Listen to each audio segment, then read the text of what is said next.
So Google Form ကဒီ Google account ရှိရလို့ဆိုလို့ရှိရင် sign in တခါတည်းဝင်လာလို့ရတယ်ပေါ့နော်ဒီမှာ sign in ဝင်လာပြီးသားရှိနေတဲ့ account တစ်ခုပါဒီမှာဆိုလို့ရှိရင်စစချင်းနေရမှာကဒီမှာ form ပေါ့နော်ဒီမှာ document ရှိရ sheet ရှိရ slide ရှိရဒီ video clip တွေရှိရ form တွေရှိရပေါ့နော်အခုကကျတော့ဒီ form တွေပြထားတဲ့နေရာကိုရောက်နေရဖြစ်တယ်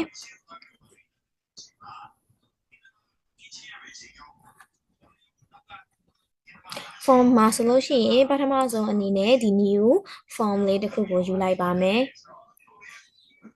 ဆိုတော့ဒီမှာဆိုလို့ရှိရင်ဒါကဒီ Google Form လုပ်ဖို့အတွက်စတင်ပြီးတော့အသုံးပြုလို့ရပြီပေါ့နော်ဆို Google Form တွေကိုဘယ်လိုနေရာတွေမှာသုံးလဲဆိုလို့ရှိရင်ဒီ question တွေမေးချင်တဲ့ခါတွေမှာသုံးတယ်တချို့ကျတော့ဒီ information အချက်အလက်တွေကိုစာပေကောက်တဲ့ခါတွေမှာလည်းသုံးဘူးလေးရှိရဲဒါကတော့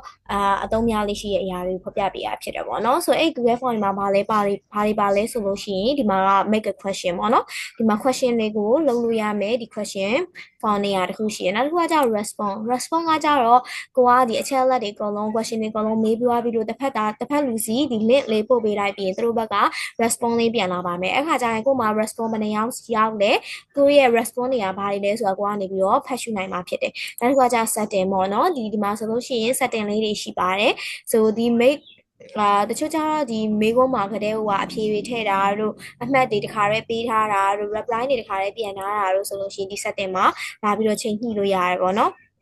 အဲဆိုရင် immediately after is submission ပြီးရတဲ့ချက်ချင်းသူကဒီ reply မျိုးပြန်ပေးတာပေါ့နော်ချက်ချင်းတချို့ဆိုလို့ရှိရင်အမှတ်တွေဆိုလို့ရှိရင်ဒီအမှတ်တစ်ခါတည်းထွက်ပေးတာမျိုးပေါ့နော်ကိုမေးရတဲ့မေးခွန်းကိုမှန်လားမှားလားအမှတ်တစ်ခါတည်းထွက်ပေးတာမျိုးအဲ့ဒီဟာဆိုရင်ဒီ setting လေးထဲမှာလာဖွင့်ထားပေးလို့ရပါတယ်အဲဆိုရင်ဒီမှာအမှတ်ပေးတဲ့နေရာလေးပေါ့နော်ဆိုကိုပေးမဲ့အမှတ်ကဘယ်လောက်လဲဆိုတာချိန်ကြည့်လို့ရတယ်အဲဆိုရင်အပေါ်ကဟာလေးကိုပြပြပေးပါမယ်ဒါကကြတော့ဒီ edit on ပေါ့နော်ဆိုအဲ့ဒီမှာဆိုလို့ရှိရင်သူကဒီ time limit ကိုကအချိန်ဘယ်လောက်ဒီ form ကိုထားမှာလဲပေါ့နော်အမတစ်ရက်ထားမှာလားနှစ်ရက်ထားမှာလားတစ်ပတ်ထားမှာလားစသဖြင့် timer လေးတွေပေးထားလို့ရတယ်ဒီဘက်ချမ်းကကြောင့် theme ပေါ့နော်ဒီစာလုံးရဲ့ဒီမှာ font တွေရှိရပေါ့နော်ဒီ question မှာဆိုရင်ဒီအပေါ်က title font တွေကိုပြင်လို့ရတယ်ပေါ့နော်ဒီကပြင်ချင်တယ်ဆိုရင်ဒီမှာ font တွေလည်းပြင်လို့ရတယ်နောက်ကကျ question ပေါ့နော် question အတွက် font တွေလည်းဒီမှာလာပြီးတော့ပြင်လို့ရတယ်ဒီက question font လေးလည်းပြင်လို့ရတယ်နောက်တစ်ခုကကျတော့ test ပေါ့နော်ဒီ question တွေထဲမှာရေးမဲ့စာသားလေးတွေရဲ့letter box လေးတွေလည်းပြင်လို့ရတယ်ကိုကဒီမှာ site လေးလည်းကိုကနည်းနည်းရွေးလို့ရပါတယ်နောက်တစ်ခုကကျတော့ choose image ပေါ့နော်ကိုကအကယ်၍ image ပုံလေးလိုချင်တယ်ဆိုလို့ရှိရင် image ပုံနဲ့ထည့်ထားလို့ရတယ်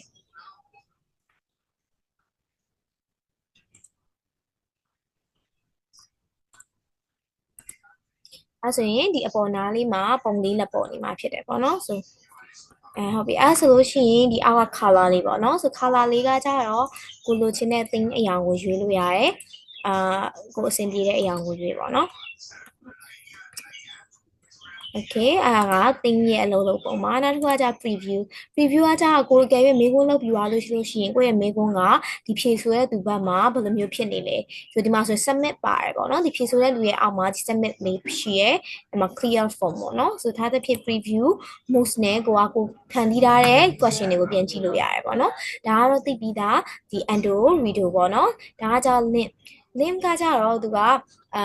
ဒီဘက်က public ပေါ့နော်ဒီ public ကိုသွားပြီးတော့မှနှိပ်ထားပေးမှဒီမိတူမဆိုဒီ link ကိုဝင်ဖြေလို့ရမှာဖြစ်တယ်ပေါ့နော်ဆိုတော့ဒါကဒီ question ပြီးသွားမှပြုလုပ်ရမယ့်အရာလေးတွေဖြစ်တယ်အဲဆိုရင်ဒီအောက်က function လေးကိုအရင်ပြပြမယ်ပေါ့နော် question မလုပ်ခင်ပထမဆုံးအနေနဲ့ဒီဘေးကငါးခုလေးအကြောင်းကိုပြပြပေးပါမယ်ပထမဆုံးဒီအပေါင်းလက္ခဏာပေါ့နော်ဆိုအကယ်၍ဒီမှာကသူက question type ကတစ်ခုပဲပြရတယ်ပေါ့နော်ကိုကအကယ်၍ထပ်လို့ခြင်းနေဆိုရင်ဒီအပေါင်းလက္ခဏာတွေတစ်ခုဖြစ်သွားရင်ဒါဆိုရင် question နှစ်ခုဖြစ်သွားပြီပေါ့1 2ဆိုနှစ်ခုဖြစ်သွားပြီကိုနောက်ထပ်လို့ခြင်းပြရဆိုရင်နောက်ထပ်တစ်ခုထပ်ပြီးလို့ရတယ်ပေါ့နော်โอเคနောက်တစ်ခုကကျတော့ဒီစာရွက်လေးခောက်နေတဲ့ပုံစံလေးနဲ့ arrow လေးပါတဲ့ဟာကကြတော့သူကဒီထဲမှာပါတဲ့ကိုအရင်တော့ကအသုံးပြုထားပြီးသား file တွေကိုမှသွားပြီးတော့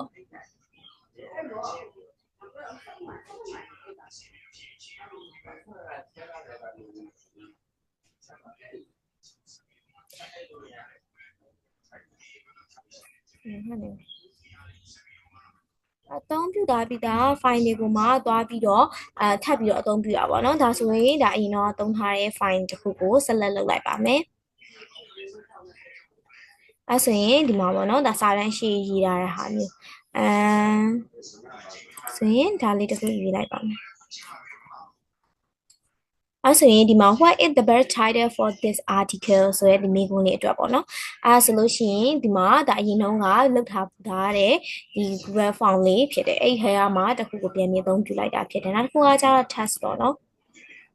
test ကကြတော့ဒီစာရိုက်တဲ့အပိုင်းတွေမှာဆိုလို့ရှိရင်ဒီ test လေးကိုနောက်တစ် title လေးနဲ့ပြန်သုံးတာပေါ့နော်ဒီနောက်တစ်ခုကကျ image ကိုကဒီပုံလေးဒီမိကုန်းတွေမေးတဲ့နေရာမှာပုံလေးတွေနဲ့မေးချင်တဲ့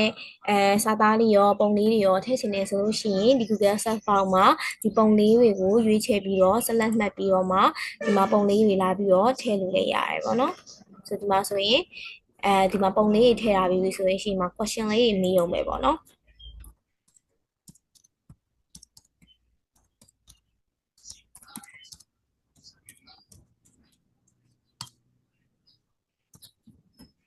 စသဖြင့်ဒီလိုအသုံးပြုလို့ရတယ်နောက်တစ်ခုကကျဗီဒီယိုပေါ့နော်ဗီဒီယိုကကျတော့ YouTube ဗီဒီယိုတွေတို့က support ပေးတဲ့အတွက်ကြောင့်မို့လို့ YouTube link လေးတွေကိုလာပြီးတော့ဒီမှာအသုံးပြုလို့ရပါတယ်နောက်တစ်ခုကကျတော့ဒီ equation နှစ်ခုပေါ့နော်အဲ့ဒါကကျတော့ဒီအပိုင်းလေးတွေခွဲပေးတာပေါ့နော်ကိုကအကယ်၍ကိုယ့်ရဲ့မေးခွန်းကအခု20ရှိရဲဆိုလို့ရှိရင်ကိုက10ခုတစ်ခုခွဲမယ်ဆိုရင်ဒါလေးကိုနှိပ်ပြီးတော့မှဒါဆိုလို့ရှိရင် after session 1ပေါ့နော်အဲ့ဆိုကိုကနောက်ထပ် session တစ်ခုကိုထပ်သွားမယ်ဆိုလို့ရှိရင် session 2ကိုဆက်သွားလို့ရတယ်ပေါ့နော်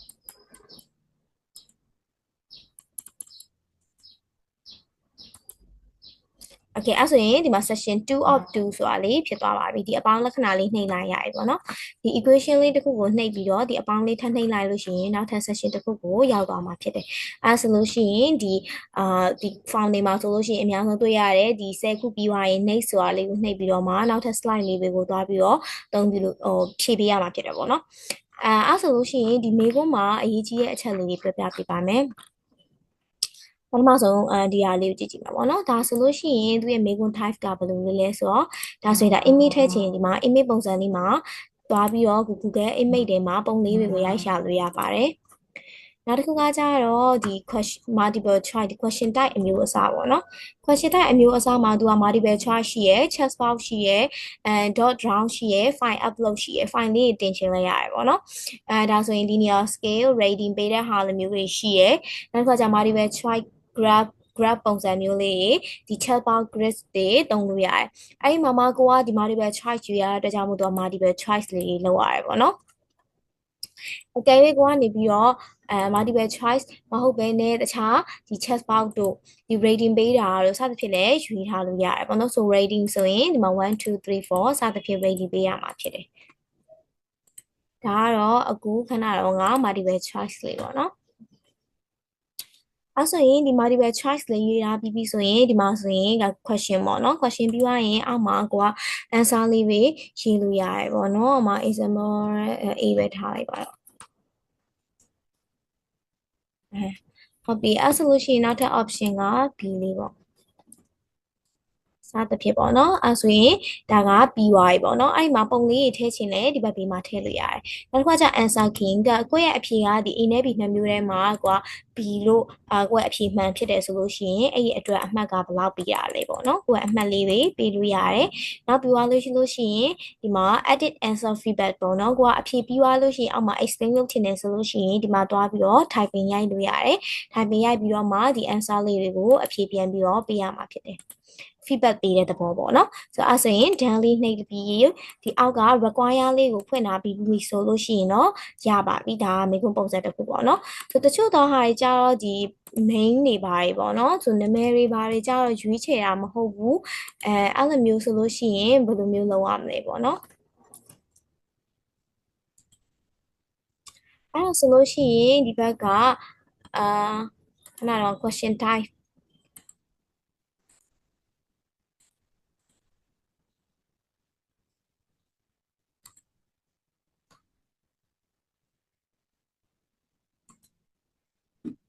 ဒီမှာပေါ့နော်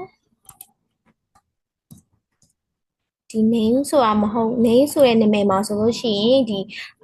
multiple choice နဲ့သွားလို့မရတော့ဘူးပေါ့နော်သူက short answer လေးနဲ့ဒီအပေါ်မှာ short answer လေးရှိရယ် paragraph မျိုးအများကြီးလို့ရတဲ့စာတန်းလေးတွေရှိရယ်ပေါ့နော်တချို့တော့ question တွေက short answer ဖြေုံနဲ့ရတယ်ချို့ question တွေကကြာတော့ paragraph live ဖြေရတာမျိုးရှိတယ်အဲဆိုရင်ဒီမှာ name ဆိုရင်ဒီ short answer အနေနဲ့သူကဖြေပေးရမှာဖြစ်တယ်ပေါ့နော်အဲဆိုရင်တော့ဒီ answer key တွေကထည့်စရာမလိုဘူးပေါ့နော်အဲဆိုရင်ဒီ require လေးထည့်တာပြီးလို့ရှိရင်သူကဒီအဲ့မေကုန်းကိုမဖြေလို့ရှိလို့ရှိရင်အောက်က submit မှာနှိပ်လို့ရမှာမဟုတ်ဘူးပေါ့နော်စသဖြင့်သူကမေကုန်းပုံစံလေးလုပ်လို့ရပါတယ်အဲဆိုလို့ရှိရင်ကိုယ့်ရဲ့မေကုန်းကိုပြန်ကြည့်ချင်တယ်ဆိုလို့ရှိရင်ဒီ preview မှာလည်းပြန်ကြည့်လို့ရတယ်ပေါ့နော်ဒါပထမဆုံးဆိုရင်ဒါဆိုရင်မဖြည့်ထားတဲ့ဟာတွေဒီမှာဆိုရင်ကိုက12 point တွေပေါ့နော်အမှတ်တွေပေးထားတယ်ဒီမှာဆို name ခဏတော့က name ဆိုရင်ဒီမှာကိုဖြည့်ရမှာဒါကိုနာမည်ပုံစံမျိုးပဲပေါ့နော်โอเคအဲ့မှာဆိုလို့ရှိရင်ဒီမှာ next ဆိုလို့ရှိရင်နောက်ထပ် option တစ်ခုကိုတွားပါမယ်အဲ့ option မှာဖြည့်ပြီးသွားတဲ့အခါကျရင် submit နှိပ်လိုက်ရင်ရပါပြီအဲ့ဆိုလို့ရှိရင်ဒါလေးက Google Form အသုံးပြုနည်းလေးပဲဖြစ်ပါတယ်အဲ့ဆိုရင်ဒီမှာ response ပေါ့နော်အကယ်၍ကိုကဖြည့်ထားတဲ့လူရှိရဆိုရင်ဒီ response မှာလာပြီးတော့ကြည့်လို့ရပါတယ်ဒါ session 1 2ပေါ့နော် okay ဒါက response မှာ